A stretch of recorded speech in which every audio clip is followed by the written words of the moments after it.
Welcome to Nothing Finer. I'm your host, Rick Beach, along with Austin Allen. Georgia coming off the first bye this season. Coming into Tennessee this weekend on the road. Don't look like there's going to be much of a fight going on up on the Tennessee River. Tennessee's really having a rough time of it. Yeah. They're coming off a bye week as well. I really don't see it, paying off for Tennessee. But Austin coming in here, Georgia had a weekend to get a little healthy after the Notre Dame game and a little banged up. Yeah. How do you see this weekend going? I don't think there's a lot of things we can say schematically. I mean, obviously we know what Tennessee's about schematically. We know what we're about. But basically just out-athleting them, out-physicaling them at every position, across the board. And I just think that Guarantano has regressed. Right. Through this point, under Jeremy Pruitt. A lot of people were kind of high on him in the preseason, and he's kind of just all those expectations he had, they've kind of just washed down the drain. And, Jeremy Pruitt's, this is now do or die. And I'm not saying a loss to Georgia and a loss to Alabama will cause him to lose his job, but, that's the path they're on. It's not going to help because you're looking on their schedule. They could only have one win this season when you look. Yeah. They're only, quote-unquote, gimmies they have left. You're looking at UAB in a few weeks. They got Mississippi State the week after Georgia. UAB is not a gimme. That's the thing. For most teams, that's going to be your gimme when you get in a Conference USA type team, or All-American Conference, whatever it is now. It's just not there for Tennessee. Georgia State came in and beat them. We all know about that. Then BYU beat them. So you look at UAB, they're going to be looking at blood in the water thinking this is our shot to get this big win over an SEC team. And my thought is they got to do something.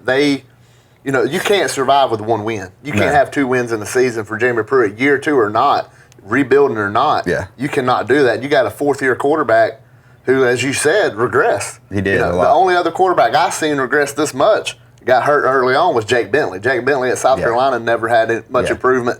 But Guarantano has gone.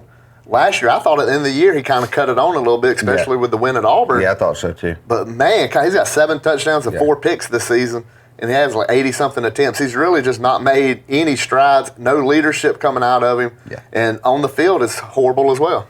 Yeah, and it's hard, man. It's hard to watch because, if you're Jeremy Pruitt, what can you say to a recruit now to get them to come to your, you know what I'm saying? So now Tennessee's looking at losing the whole year on top of what already is going on in recruiting, and them losing that class. And I just feel like there's no way for them to move forward successfully with Jeremy Pruitt at this point. And I understand one thing for the Pruitt, he don't have SEC quality linemen. Right. Watched the Florida game a couple weeks ago. Florida just so much bigger, so much faster than they are, stronger than they are. And, that's Tennessee's offensive line. Defensive line, not much better. They got the guy coming in from Michigan. They just don't have any size. And Georgia fans, we found that out the hard way. We went through years of it with Mark Richt, and we managed to get by because we had the talent on the outsides. We found a way to get these 5 stars that come in on the outside, and they may do. Tennessee don't have that. You got 2- and 3-star receivers, tight ends, quarterback, and that offensive line is just a glaring hole. And until they fix that, I don't see how Tennessee will ever get back to where they need to be. We saw Cade Mays 2 years ago. You have a 5-star legacy. Dad played under Fulmer. Yeah. Goes to school at Knoxville Catholic, and then ends up committing to Georgia. So until Tennessee fixes that, it don't matter who the head coach is. They're never going to get back to where they were. Yeah, totally. And, it's on both sides of the ball, too. I mean, the defensive side of the ball, the line's just I don't know, man. They seem out of shape. They don't seem very fast. Maybe it's just their will is broken. They don't think they belong out there. And, and then as far as the defensive backfield, I mean, it's like poor tackling and just a lack of care, it seems almost like. And like a bunch of Richard LeCounts from last year out there. There's no wrapping up. They're just bouncing off of people. And they're in bad positions. Yeah. You see them, they're playing zones. They leave these big windows open. And I think the lack of care don't come from the Georgia State game. I think it came from that BYU overtime loss. They had the game all but won with under a minute to go. Then they blew it. Yeah, and it seems they were really fired up after the Georgia State loss. And then losing the way they did to BYU kind of broke their will. Obviously, we've seen Tennessee had a lot of players enter the transfer portal since the beginning of the season. I don't have the list in front of me. It's a lot of players.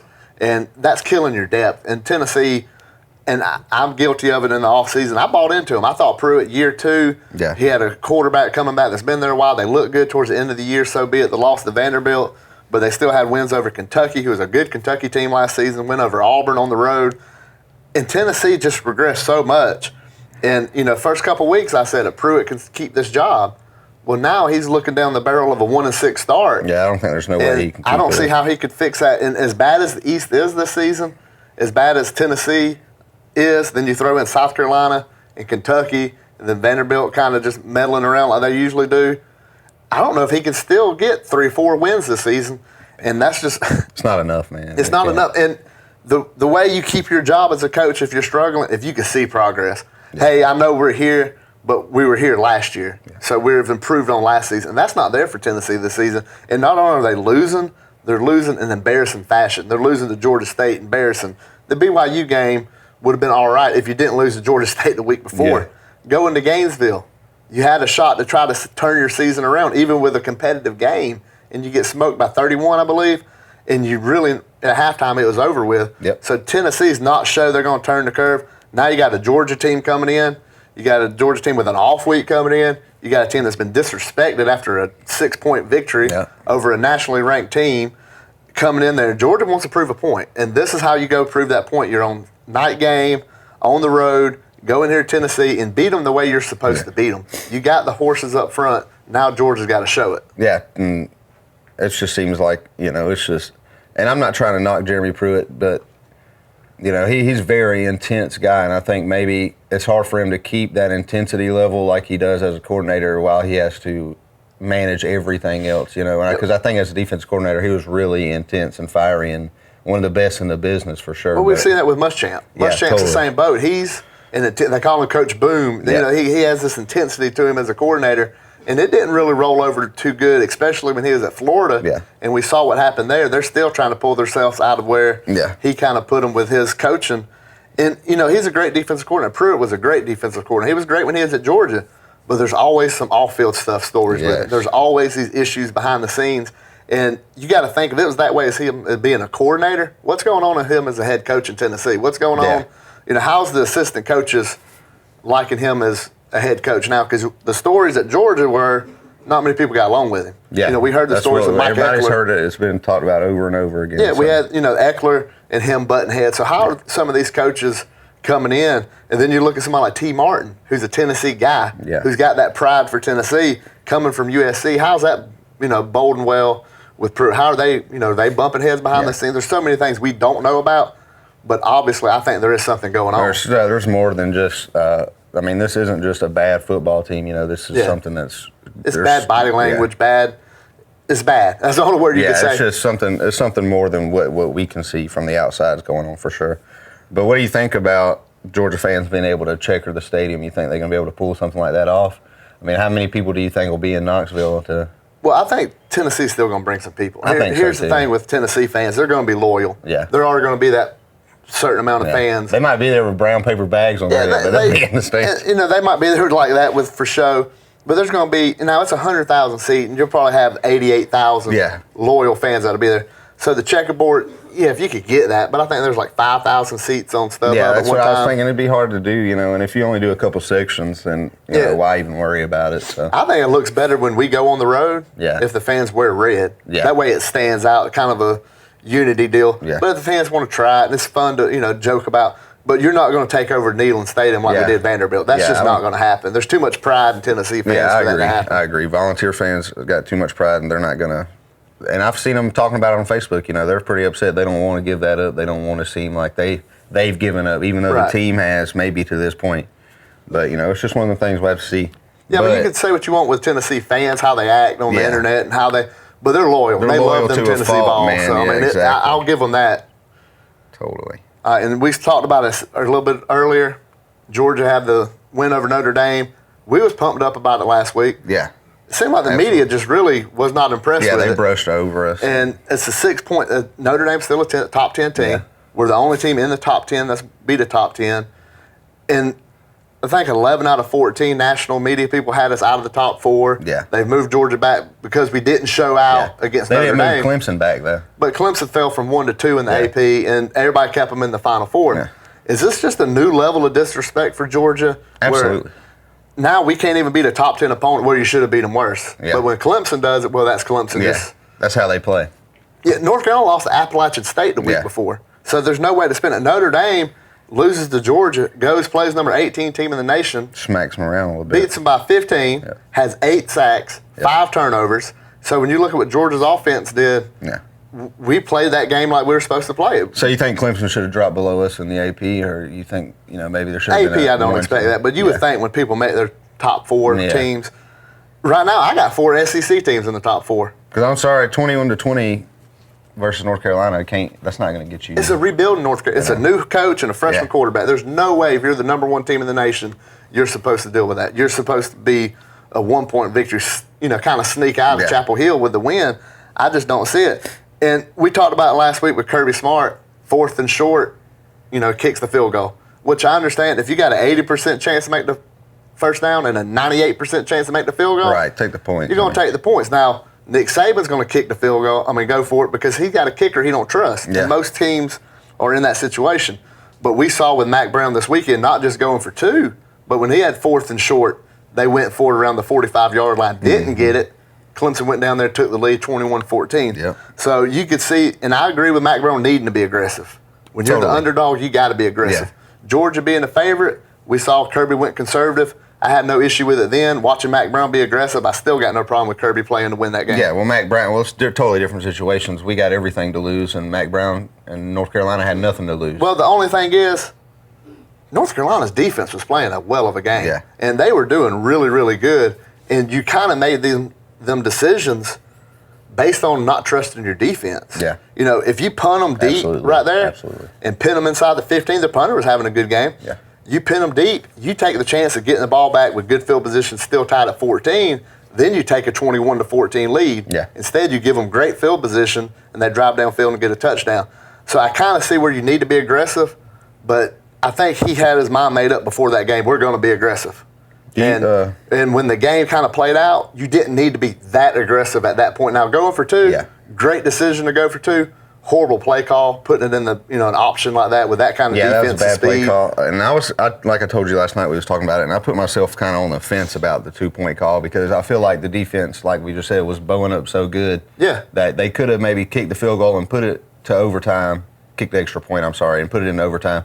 And their defense could have bowed up, maybe held Trevor to a field goal and then gave themselves a chance to march down and score. And I agree 100% with that. I think the way that defense was playing. Yeah, but I cannot fault Mack Brown for going all out for it. You just got to go for it. So. Because nobody gave you a shot. Yeah, and here you are with a minute to go, and you got a shot. So you might as well take it. So I agree with that.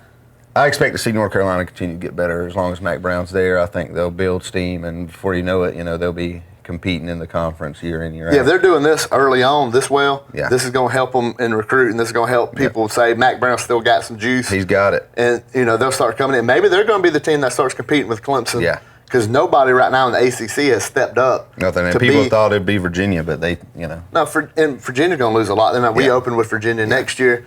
But you're looking, they're going to be losing a lot of talent off this. And they got a good team this year. They lost to Notre Dame, but Notre Dame's really good. And it bothers me how people look at the Georgia-Notre Dame. And we talked about it last week. The 3 out of 5 teams have beat Notre Dame by single digits to get into the playoffs. Then Notre Dame gets in the playoffs the other year. Mm-hmm. So that's 4 times they've kind of played a role in the playoff selection.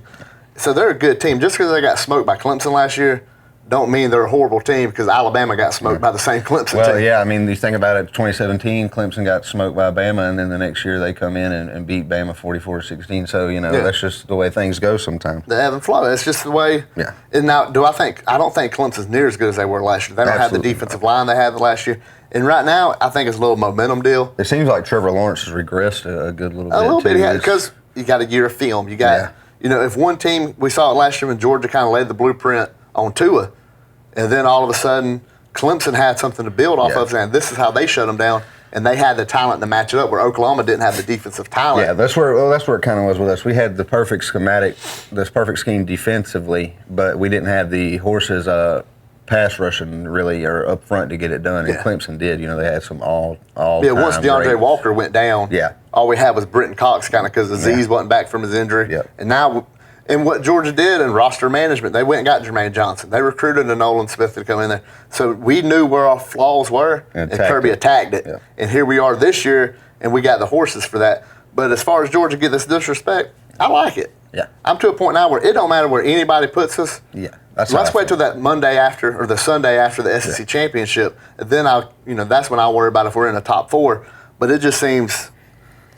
But at this point, there hadn't been much chaos. There hadn't been many great games this year. Right. The schedules have been kind of soft, but chaos will ensue. A couple big games this week, and as we go on, they just keep getting bigger and bigger. And the only teams that really don't have many big games is Oklahoma, Ohio State, Clemson. I mean, they don't have any juggernaut opponents, but everybody else does. So things will start to happen, and people will start to lose to teams they're not supposed to lose to. Because Ohio State still got Wisconsin in a few weeks. Yep, they got Michigan State this weekend, and they got Michigan State. We'll talk about that a little bit later on. You got Michigan State this week, so D'Antonio's always had a pretty good defense out there. But they got the Wisconsin game. But who's to say they don't drop a game in there? Last year, it's Purdue snuck up and beat them. Absolutely. And, Clemson's the only one. They don't have nobody left on their schedule even ranked. No. Even including the ACC championship, they won't play a ranked team.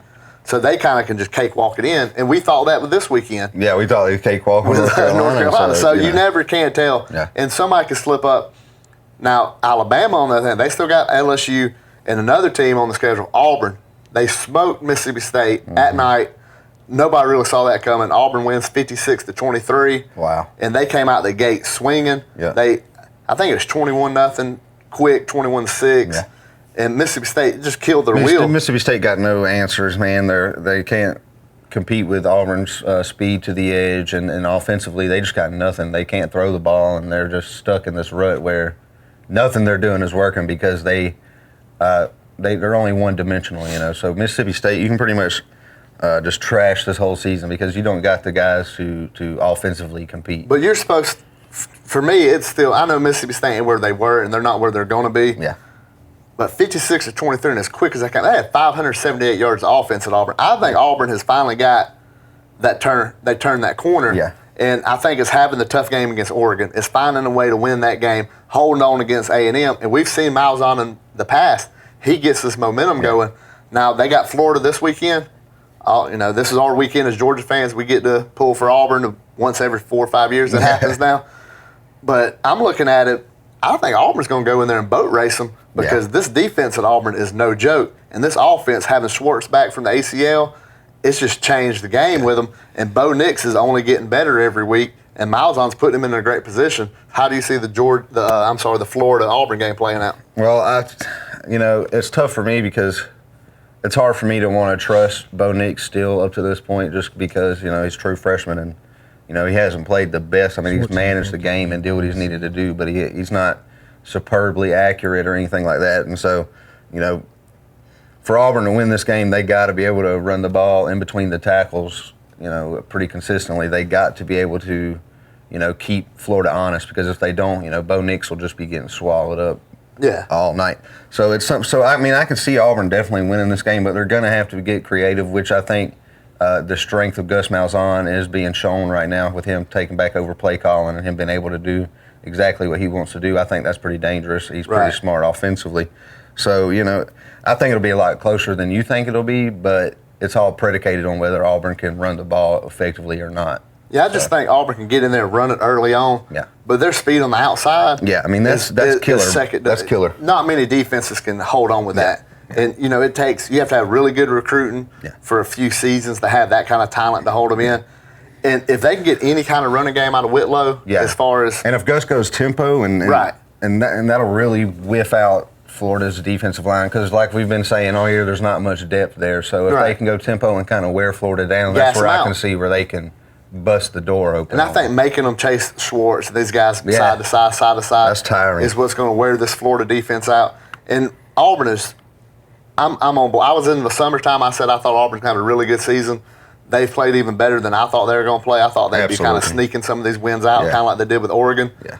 But I think, that game on the 26th with them and LSU, that's going to be a big game in who's going to represent the West because I think Alabama's a little more vulnerable than people are saying. Absolutely. And I could see Auburn and LSU, I just think they're going to lose a combination of them games. And if Auburn can beat LSU, then they could really throw a wrench into how the West is won with, a three-way tie or all these crazy things that could happen later on. And, for Georgia, you look at that thinking, okay, because we don't have that in the East. Yeah. You're looking at a team with Florida. They get Auburn, then they get LSU the next week. Yeah. So they it's can have hard two, to make it through that. Yeah. They can have 2 SEC losses before Jacksonville. So they lose in Jacksonville, they're eliminated from the East. And really, you got Missouri, who they don't play Georgia or Florida till after. Yep. Later in November, which historically Missouri's always been a good team in November. That's been their, so many games in a row. They've always dominated November with Barry Odom. So you're looking at that's going to be the matchup. So Florida's got to find a way to split these 2 games with the West, and they're just happen to be playing 2 heavyweights. Yeah, and it doesn't look good for Florida. Just depth-wise. I mean, this month for them is going to be a straight battle. It's going to be hard for them to maintain, and if they take any kind of nagging injuries, along that defensive front, I mean, it could just be, a long rest of the season for them. Yeah. By a long shot. And, to me, it is pretty much, I think the results of this week's game with Auburn-Florida will tell us whether we have competition in the East or not. Right. If they go out there and get smoked, then, this game, they're going to lose to LSU the next week, too. If Auburn just manhandles them, there's no way that they can get past LSU. And Auburn's going to, you're talking about just gas them out. And if they're going to be able to recover, then go on the road to Baton Rouge. Yeah, it's tough. And hold it. And this offense at LSU is high-powered octane. Yes. And it's going to come out. Are they going to be able to handle that back-to-back weeks? Mm-hmm. And I just don't know. They got to find a way to split this to hang in the East, and I don't think they're going to be able to do it. Yeah. And I think that just even more especially opens the with door a guy for Georgia. with a guy like Kyle Trask that's not very experienced, and you're about to go up against the best defense in the West by far, and then a couple weeks after that, you'll have to go up against some of the best cornerbacks and safeties in Death Valley, the country, in Death Valley. So and it's hard to ask anybody to do. Yeah. We saw what happened last year when Jake Fromm went into Death Valley. Yeah. We've seen Auburn hasn't won in LSU since 1999. Yeah. So it's not an easy place to just roll in there and get a W, no matter how good you are. And for Florida, they got to find a way to compete in that game, or this season the wheels could come off. You lose these 2 games, then lose in Jacksonville, and then say Missouri beats you. Now you got 4 losses on a team that was supposed to be going to the playoffs in Florida minds. And I don't know how, Mullen can try to escape from saying he didn't have a disappointing season. And last year he had, I think, 10-2. Yeah. And I just you think if that happens and they lose some recruits, and the bad momentum just starts to carry Dan Mullen downhill from that point, because once you get a year behind and then everybody else gets on top of you even more, I mean, how do you recover? And today the way football is, when these guys go out and they're like Kirby and Nick does, and they're just rolling in 5 stars, and you're just rolling downhill. But the fan base in the school is expecting the same results that these other 2 schools are getting. You know what I'm saying? Yeah. So it's kind of a thing where they don't give you the time like they used to, like back in the early 2000s. They give you 4 to 5 years to get your stuff together. I think Mullen will get this year. Yeah. The next year he'll get that, and then I think they'll have to let him go, because he's still going to get 8 or 9 wins this season, and maybe win the bowl game and whatnot. Yeah. But recruiting, not only are you not recruiting as well as Georgia, Georgia's coming into Florida and getting the best players. Yeah. And then Alabama comes in there and gets some of the best players. And then where does that leave Florida to go? Because the state of Georgia will already be, a lot of these Georgia kids aren't going to Florida. They're going to Auburn. They're going to Alabama. They're going to, wherever, Ohio State and a lot of these places like that. So where does Florida go to get their kids if their kids are getting poached from them? You know what I'm saying? You do like what Tennessee's been doing. You just have to start trying to find the diamond in the rough. You start trying to find these 3 stars that wasn't getting as much hype and publicity as these other guys, and you have to try to develop talent. That's where I think Florida's kind of fallen off. They're not developing like you would expect them to be developing down there. Not. Now, the other game you talked about earlier, going outside the SEC this weekend, Ohio State, they smashed Nebraska this weekend. Yeah, wasn't good. But they're going to play Michigan State this week. Michigan State's ranked 25th. Yeah, they got in there. Martin Antonio, defensive coach. You got to think he's going to have a game plan for what Justin Fields been doing this season, and maybe find a way to make Justin Fields throw some pressure, throw into coverage. Yeah, make Justin Fields uncomfortable. Because he hadn't been uncomfortable this year. Yeah. He's been just standing back there picking them apart. And the wide receivers have been wide open, throwing into huge open windows all year. That's and then when he runs, he has he's getting 10 yards before a defender even runs. It just seems like the defense has like 8 people on it, and there's 12 on Ohio State's offense. And that's where the Big Ten's at right now. So, but Mike D'Antonio, I expect to see something pretty all out and aggressive from him. I mean, what has he got to lose at this point? He's just this win could help swing his program back to because they've been down the last couple of seasons. Yeah, they've struggled, and pretty much since the exodus of Kirk Cousins, it's been, it hadn't been the same Michigan State. So now there's an opportunity for him to swing the momentum back to his favor, especially with the Wolverines being down like they are and the whole Jim Harbaugh saga unfolding. Because that's what's happened with Michigan State. When they started struggling is when Michigan excelled. Took off, yeah. And so now with Michigan kind of sputtering a little bit. It's a chance for them to jump on. Yeah, go ahead and try to grab the state back and build back to like you were. And they were a very good team when Kirk Cousins, but their defense has always been well coached, in a good position. And this is a time for D'Antonio to show he's still got it. He don't need to go anywhere. And, maybe they don't beat Ohio State, but they're 17.5-point underdog. Maybe they can give them a game. Maybe they can give Justin Fields, force him into some mistakes. Yeah, that's just what I want to see. I want to see somebody actually play some defense against Justin Fields, Yeah, and how does he react with pressure? How does he react having to come back? How does he react in situations where he hadn't been in? He hadn't had any adversity at quarterback at Ohio State. We've seen him have adversity as a college player, and we saw what he did. So now how does he react to adversity on the field? Exactly, and, that's I think we're all interested to see that, just like we're kind of all interested to see that with Jalen Hurts as well, these transfer guys, and they go to these conferences and they're lighting the world on fire, but, that world ain't the same as this SEC world. It's nowhere close. These defensive guys, Oklahoma doesn't have a defense. Ohio State's defense was historically bad last year, improved a little bit, but still really bad. Yeah, because we live it. Being in the SEC, and Georgia fans, but we watch Auburn like this last off weekend. Yeah, we watch the Ole Miss Alabama game. We watch Mississippi State Auburn. So we see this kind of defense, and I think we kind of get thinking that's how football is across the nation. Then you watch Texas Tech and Oklahoma, and you're like, what is this? Vanderbilt plays more defense than anybody in the Big 12. You watch the Nebraska game, and you're thinking, how is that happening? Because you never see receivers like that in the SEC. Alabama finds a way of doing it, and I saw the yards after catch in Alabama. Yeah. So, you just, in the SEC, you don't see the windows like that. So, wrapping up this week, one thing we rarely talk, we get outside of Georgia, outside the SEC. We're going to go outside of football here at the end.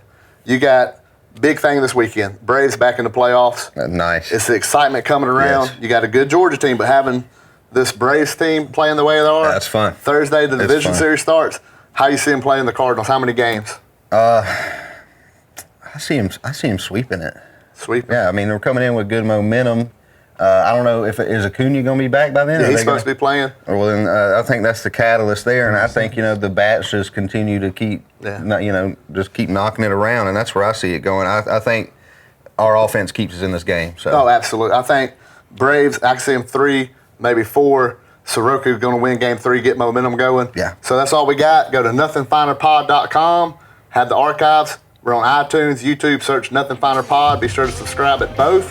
That's all we got this weekend. God bless, and go Braves.